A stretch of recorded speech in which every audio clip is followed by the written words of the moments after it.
بسم اللہ الرحمن الرحیم۔ السلام علیکم۔ خدا ذوالجلال نے روز اول سے لے کر حضور پاک صلی اللہ علیہ وسلم تک نسل آدم کی ہدایت کے لیے بہت سی برگزیدہ ہستیوں کو نبوت عطا کی تاکہ وہ لوگوں کو توحید کا درس دیں اور دین حق سے روشناس کروائیں۔ خدا ذوالجلال نے انسانوں کی ہدایت کے لیے جن ہستیوں کو چنا ان میں سے ایک حضرت موسیٰ علیہ السلام بھی ہیں، جنہیں بنی اسرائیل کی ہدایت کا مشن سونپا گیا۔ حضرت موسیٰ علیہ السلام کا ذکر قرآن مجید کی 30 سے زیادہ صورتوں میں آیا ہے، جن میں حضرت موسیٰ علیہ السلام کی زندگی اور ان کی زندگی میں پیش آنے والے حالات و واقعات کی طرف 100 سے زیادہ بار اشارہ کیا گیا ہے، اور آپ علیہ السلام کا نام قرآن پاک میں 128 بار آیا ہے۔ خدا ذوالجلال نے آپ علیہ السلام کی زندگی میں پیش آنے والے حالات و واقعات کو تفصیل سے بیان فرمایا ہے۔ دوستو، بنی اسرائیل وہ قوم ہے جن کو خدا عز و جل نے بہت سی نعمتیں عطا کیں،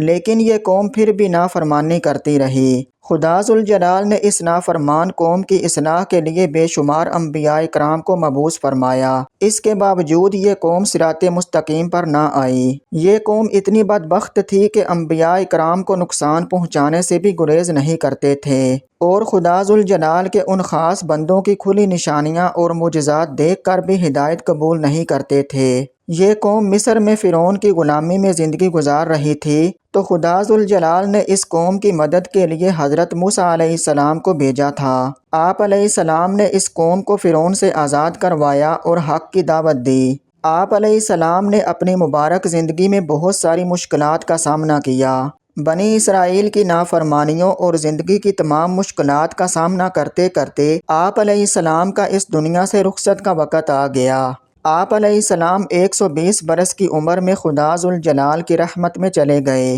حضرت ابو ہریرہ رضی اللہ عنہ کہتے ہیں کہ رسول کریم صلی اللہ علیہ وسلم نے فرمایا کہ جب حضرت موسیٰ ابن عمران علیہ السلام کی وفات کا وقت قریب آیا تو ان کے پاس موت کا فرشتہ عزرائیل علیہ السلام آیا اور کہا کہ اپنے پروردگار کی طرف سے پیغام اجل قبول فرمائیے، یعنی آپ علیہ السلام کی روح قبض ہونے کا وقت آ پہنچا ہے، واصل اللہ ہونے کے لیے تیار ہو جائیے۔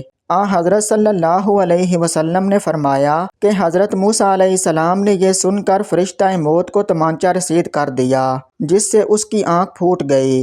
حضرت صلی اللہ علیہ وسلم نے فرمایا کہ موت کا فرشتہ دربار الہی میں واپس گیا اور عرض کیا کہ پروردگار، تو نے مجھے روح قبض کرنے کے لیے اپنے ایک ایسے بندے کے پاس بھیجا جو موت نہیں چاہتا، اور یہ کہ اس نے میری آنکھ بھی پھوڑ دی ہے۔ آپ صلی اللہ علیہ وسلم نے فرمایا کہ اللہ تعالیٰ نے فرشتہ موت کی یہ شکایت سن کر اس کی آنکھ درست کر دی اور یہ حکم دیا کہ میرے بندے موسیٰ علیہ السلام کے پاس دوبارہ جاؤ اور ان کو میرا یہ پیغام پہنچاؤ کہ کیا تم طویل زندگی چاہتے ہو؟ اگر تم طویل زندگی چاہتے ہو تو کسی بیل کی کمر پر اپنا ہاتھ یا دونوں ہاتھ رکھ دو، تمہارے اس ہاتھ یا دونوں ہاتھوں کے نیچے جتنے بال آ جائیں گے ان میں سے ہر ایک بال کے عوض تمہاری زندگی میں ایک سال کا اضافہ ہو جائے گا۔ فرشتے نے دوبارہ حاضر ہو کر حضرت موسیٰ علیہ السلام کو اللہ تعالیٰ کا یہ پیغام سنایا تو انہوں نے کہا کہ اس طویل زندگی کا آخری نتیجہ بھی موت ہی ہے، تو پھر وہ آج ہی کیوں نہ آ جائے؟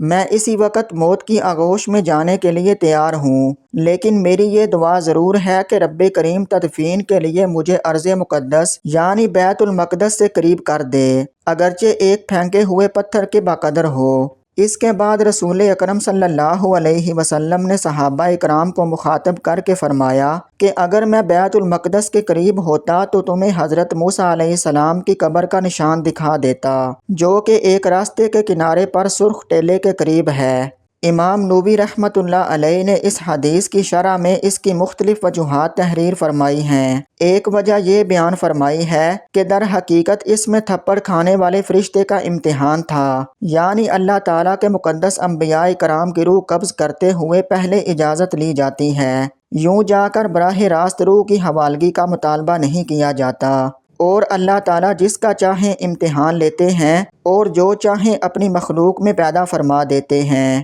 ایک اور وجہ یہ بیان کی گئی ہے کہ ملک الموت جب انسانی شکل میں آیا اور اس نے روح قبض کرنے کی بات کی تو پہل حضرت موسیٰ علیہ السلام نے اسے پہچانا ہی نہیں اور انسان سمجھتے ہوئے اپنے دفاع میں اسے تھپڑ مارا اور یہ ضابطہ ہے کہ جب فرشتہ یا جن انسانی شکل میں ہو تو اس میں اتنی ہی جان ہوتی ہے جو کہ ایک طاقتور انسان میں ہو سکتی ہے، لہٰذا ملک الموت حضرت موسیٰ علیہ السلام کے تھپڑ کی تاب نہ لا سکے۔